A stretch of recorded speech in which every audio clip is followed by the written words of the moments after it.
وعلیکم سامعین، welcome to my channel voice of Mona. ہماری آج کی سٹوری کا نام ہے بولتی آنکھیں۔ وہ ایک دیہاتی لڑکی تھی۔ اس کی آنکھیں بہت خوبصورت تھیں، ہرے رنگ کی، ایسے لگتا جیسے اس کی آنکھیں بول رہی ہوں۔ ایک شادی میں وہ کسی کو پسند آ گئی۔ وہ لوگ شہر کے رہنے والے تھے۔ اس کا نام نورا تھا۔ جس سے شادی ہوئی اس کا نام حسام تھا۔ اس کی خوبصورتی کی وجہ سے اس کی شادی ہو گئی، مگر ان لوگوں سے نبھا نہ ہو سکا۔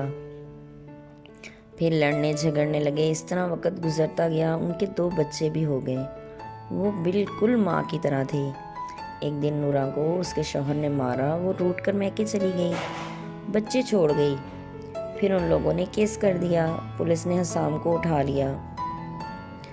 سب نے مل کر صلح کروا دی، لیکن نورا نے کہا وہ واپس نہیں جائے گی۔ وہ نہیں جانا چاہتی ان سب لوگوں میں۔ سب نے کہا ابھی کچھ وقت ٹھہر جاؤ، پھر خاموش ہو گئے۔ بچے بھی اب حسام کے پاس تھے۔ اب وہ 6 ماہ سے نورا اپنی ماں کے گھر تھی۔ وہ اب بالکل واپس نہیں جانا چاہتی تھی۔ وہ بچوں کے بغیر بھی سکون میں تھی۔ سب حیران تھے، مگر اس کا دل پتھر ہو چکا تھا۔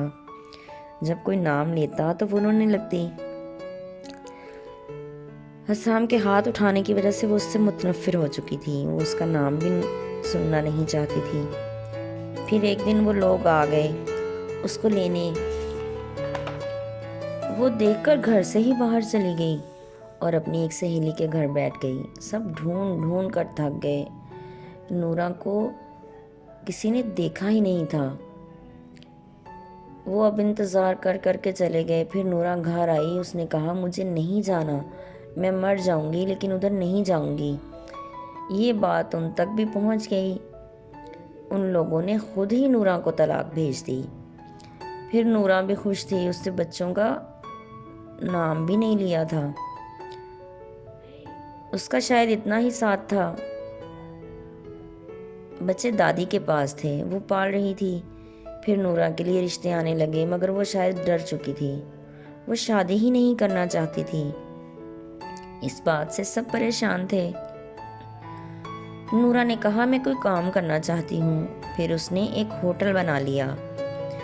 وہاں پر سارے دیسی کھانے بنانے لگی۔ وہ خود بناتی۔ وہ آہستہ آہستہ چل گیا اور اچھی خاصی انکم ہونے لگی۔